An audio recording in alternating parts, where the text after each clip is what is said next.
Come on, last one. And hello everybody. As I said in the last Emerald video, this time we are playing through the game with Sableye. He has a lot of good things going on for him, especially compared to the Pokémons I usually use. His stats are decent, but most importantly, his typing makes it immune to three quite common types. His move pool is also pretty good, so I fully expect him to complete the game with very few resets, if any, and take the title of least resets. But I just don't think it should go to any Pokemon with more than 300 base stat total. It also does not evolve, so I don't have to stop the evolution 60 times and have to redo the fights when I forget. Since Sableye is good, I decided to not reset for a good nature and just go with whatever I get. And to this day, I still don't know what it was. Next, we can fight May for the first time, and as you might imagine, she is very easy, since the starters only know a normal move at level 5. So after a few scratches she is defeated. Not sure if Mudkip is harder for Sableye, but I went for Trico. Next, we save the researcher in Petalburg Woods from the first Team Aqua Grant. He only has a Puchiena, and I'm not even sure if it has Bite yet, so he probably can't hit me either. Once he is defeated, the Grunt runs away, and the researcher thanks us before going back to his job. For Roxanne, I leveled until I learned Nightshade. With a fixed damage move that bypasses her high defense, the fight is gonna be easy. The Geodudes go down in 2 Nightshades each. They hurt me a little with Rock Tomb and lower my speed, but it's not enough damage to get me low. I have an Oran Berry anyway equipped, just in case. The Nosepass takes a bit longer because of all the heals, but at this point the fight is over and she is just prolonging the inevitable. Once it goes down and she is defeated, we earn our first badge. Immediately after the gym, we have to rescue Pico, as usual, from another grunt. This fight too is very easy, as he still has only one Puchiena. At this point, he could have caught a Whismur in the tunnel. After we defuse the situation, we can face optional May, and since I usually give her Torchic, I was confused when Wingull was her first Pokemon, but nonetheless her team gets easily defeated. We can now make our way to the second gym leader, and unfortunately for him, he has no chance. He is a fighting type trainer and all of his damaging moves are fighting type, so he can't deal any damage to me. He spends his turns bulking up to increase his Pokemon's defense, and once they become too tanky, I can start using Nightshade to keep doing good damage. You can actually find Sableye in the cave on this island, so if you ever have trouble with Brawly, you know what to do. After a few more turns, the Makuhita gets defeated too, and we can grab the second badge, as well as the bulk up TM. I was expecting Sableye to be able to learn it, but unfortunately he can't. That's a letdown, but we'll manage without it. Next, we can travel to Slateport to deliver some parts and be attacked by more grunts. They are not very strong, even if the Carvanas have bite, but since their defense are paper thin, I can take them out before they become a problem. As usual, Archie doesn't do anything for now, and lets us go without even taking the parts he was looking for. The captain thanks us for everything, and we can move on to the fight against May 2. I was pretty confident about this fight, and While the fight doesn't go as smoothly as I thought, it's still not a big challenge. Sablye even takes a nap in the middle of it against the Groovile, and because of it, my HP dips dangerously low, but I can win without resetting. Once May is defeated, we do the usual grind around Moville before we face off against the usual Wattson. I am surprised that the Voltorb lived, but at least it did not paralyze me. The Electric, on the other hand, is a one-shot. And now it's time for the Magneton. As usual, I equipped a Cherry Berry to cure paralysis from Thunder Wave and buy me some turns. Against the Manectric, I get paralyzed, and I steal his berry with teeth. This turned out to be quite a crucial move because I lost a couple of turns to paralysis, and my HP was not looking too good. But with the berry, I can heal back up and win the fight. After we snatch Watson's badge, we travel to Meteorfall Cave, where we meet the two teams as usual. We chit-chat a bit and now have to go stop Maxi on the volcano. I was a little bit worried about the Mightyena because with the Intimidate I can't do that much damage to it. Thankfully, Sablye learns Shockwave to deal with it. The Camerupt leaves a hit, but it's not strong enough to take us down. Next, we have to take on the Fire Gym leader Flannery. Her team is not a big deal, except for the Torkoal at the end. Her first two Pokémons are a one-shot, and the Camerupt is a one-shot too. But now things get hairy. Torkoal looks like a two-shot, but he leaves the second attack and uses Attract on me. Next, Flannery heals it, and I'm in love. The overheat in the sun does massive damage, and at this point it does not look good for me. But she misses a hit, and I'm not in love for 2 turns, and I somehow manage to defeat it. With the 4th badge under our belt, it's time to backtrack and face our dad.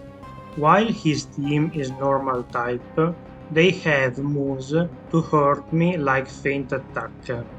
The Spinda confuses me, and that's not a good start.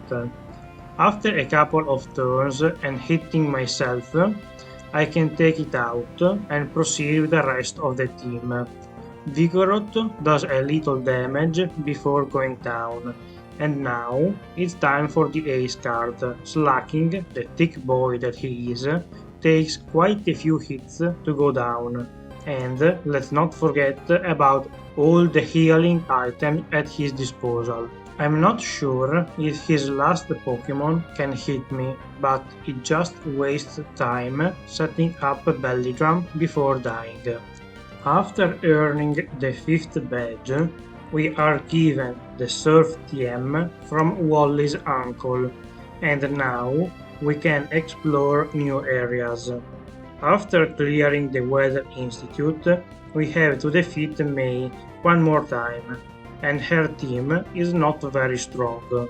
Most of them are easy to deal with, and the Lombre can't even fake me out since I'm a ghost. Groovile this time goes down to 1 Shadow Ball, and the match is over. Next, it's time for Winona. Her flying types shouldn't be that strong, but she surprised me in the past. I can use Shockwave to take care of some of them, and for the ones that resist it, there is Feint Attack and Shadow Ball. The Pelipper, as usual, stalls me with Protect, but once it fails, it's a one-shot. The Skarmory this time is not a problem, since we have Shockwave and our ability is Keen Eye to resist the sand attacks. Winona uses all her potions on it, but we can just keep spamming attacks and eventually take it out. Altaria leaves a hit and hits us back with a +1 earthquake before going down.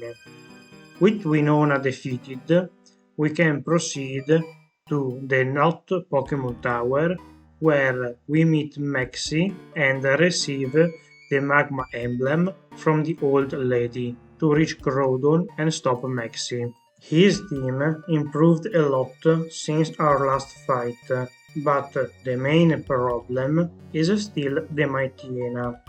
Since it leaves a hit, it can go for an annoying move like Swagger or Scary Face. After a couple more shockwaves it goes down, but also confuses us. At this point, I probably should have used Shadow Ball against Crobat, but I kept shocking him. He does some damage to me, but not that much. Thankfully, I don't hit myself in confusion, so we can get through the bat.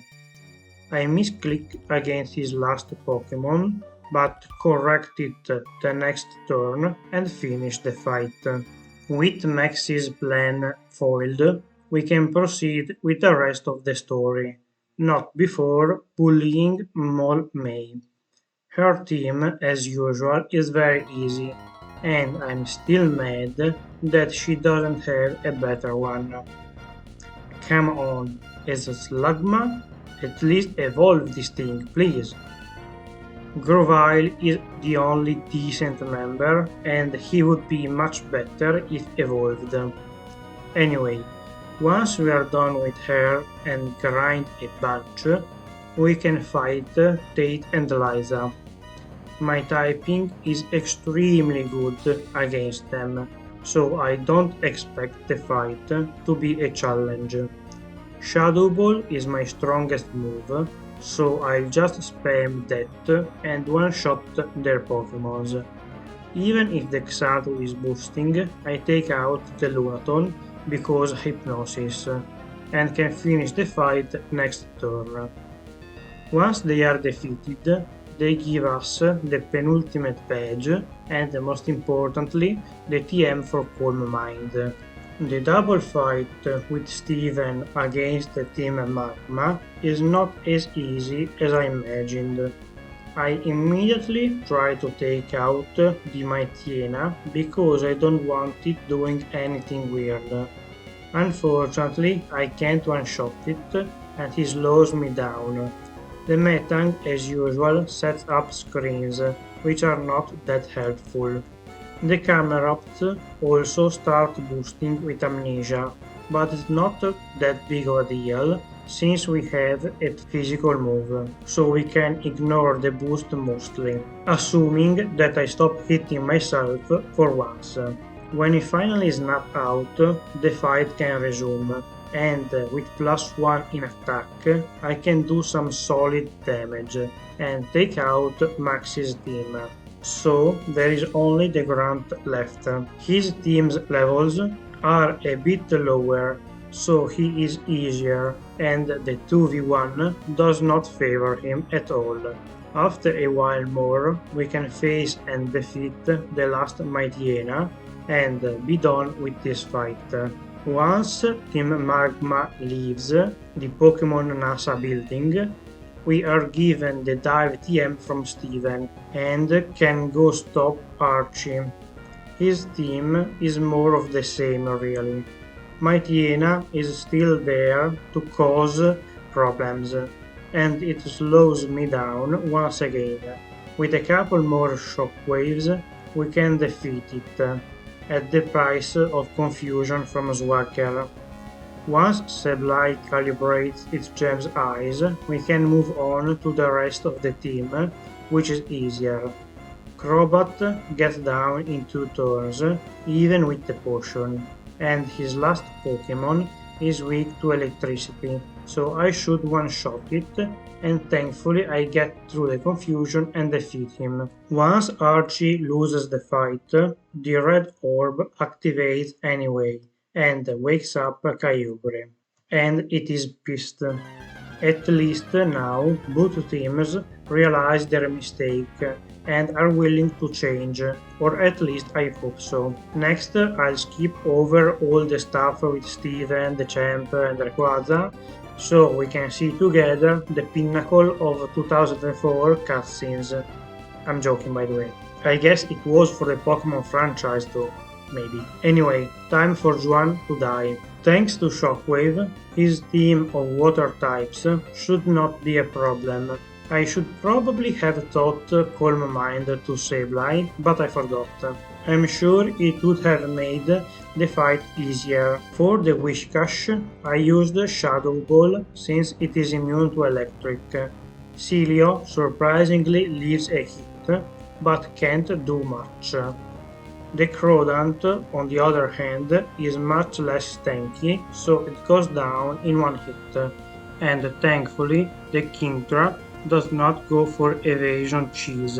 So now we finally defeated all of the gyms in the region and can embark on the journey through the Victory Road, where we have one last match against the other rival of the game, Wally. I decided to set up against the Altaria since it can't do that much damage, but he matches my boosts.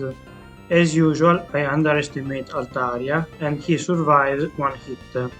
I should definitely have used more Calm Minds. Anyway, once it goes down, the Delcatty is easy, and the Roselia too does not pose any problems. Against the Magneton, we have to two-shot it, but at least it misses Supersonic. Wally heals it, but it does not matter.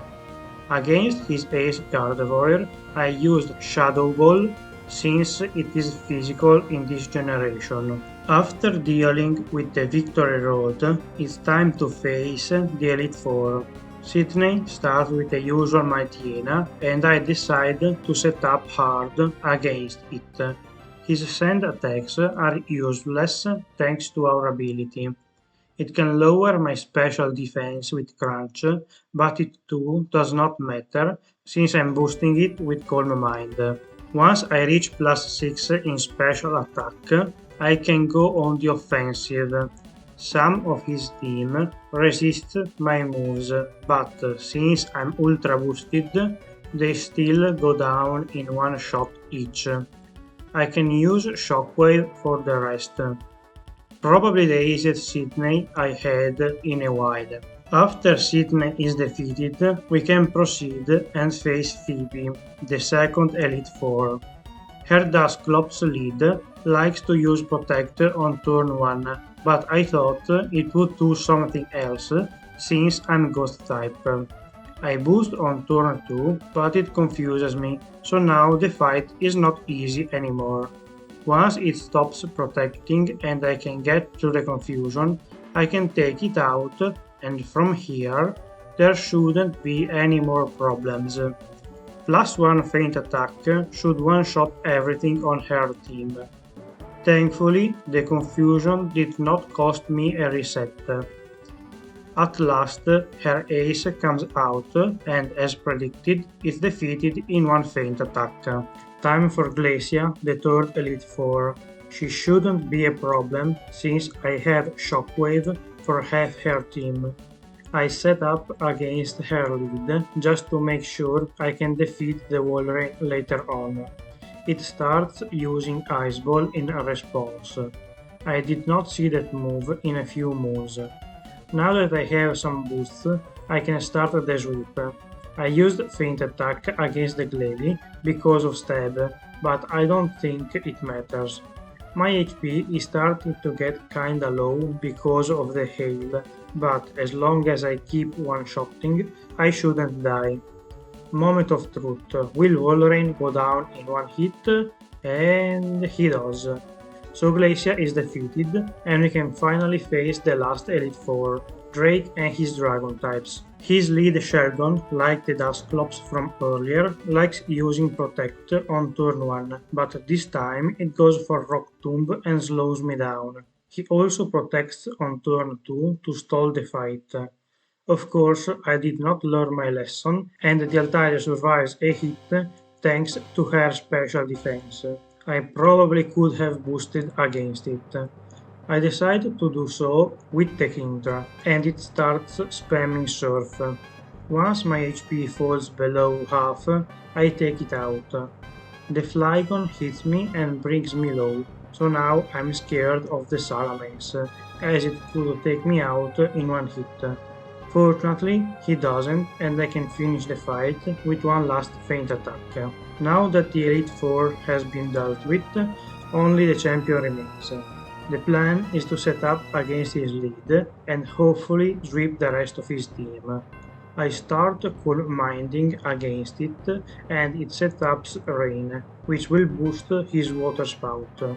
For some reasons, it goes for Blizzard instead, giving me enough turns to set up a few times, to the point where even water spout does little damage. From here, I can start one-shotting the rest of his team. Tentacruel is a one-shot, which is good because I don't want to get toxicked. For the Ludicolo and the Whiscash, since they resist electric, I used Feint Attack, and of course it's a one-shot on both of them. Next is the Gyarados, and with 4-time weakness to electric, it explodes. Now, will Milotic go down in one hit too? Let's see. And Shockwave is indeed a one-shot.